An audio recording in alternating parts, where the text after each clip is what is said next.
la bataille de Badr est l'un des moments les plus marquants de l'histoire islamique. En l'an 624 de notre ère, soit 2 ans après l'hégire, elle a vu la première confrontation majeure entre les forces musulmanes dirigées par le prophète Muhammad, paix et bénédiction sur lui, et les Khréchites de la Mecque. La scène s'ouvre sur un matin frais dans le désert d'Arabie. Les chasseurs de l'armée musulmane, composés de 313 hommes, campent près du puits de Badr.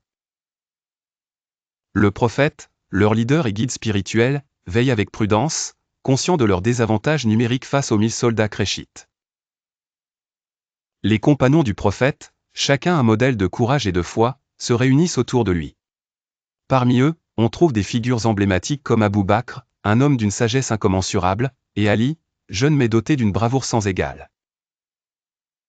L'armée musulmane est affaiblie par la fatigue, mais animée par une détermination indéfectible. Les préparatifs stratégiques sont organisés minutieusement par le prophète. Il ordonne de ne pas bouger tant que l'ennemi n'a pas avancé, choisissant l'élément de surprise comme une arme. L'air est lourd de tension, mais aussi de prière. Chaque homme est prêt à sacrifier sa vie pour la cause qu'il croit juste. Alors que le soleil atteint son zénith, les Khréchites arrivent, armés à la fois de supériorité en nombre et d'assurance déplacée. Emmenés par Abu Jahl, leur leader, ils sont convaincus de remporter une victoire facile. C'est ici que la bataille prend une tournure presque miraculeuse.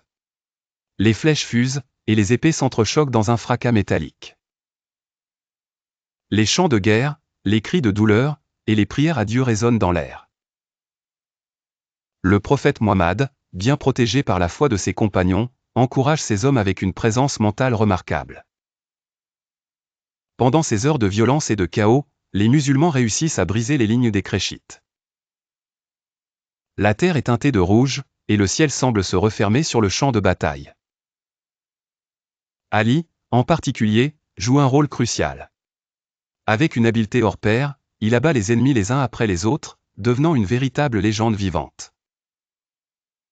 Abu Jahl, le chef Khréchite, est finalement tué, confirmant le désastre du côté Khréchite. Les troupes mécois battent en retraite, leur déroute totale provoquant un triomphe inestimable pour les musulmans.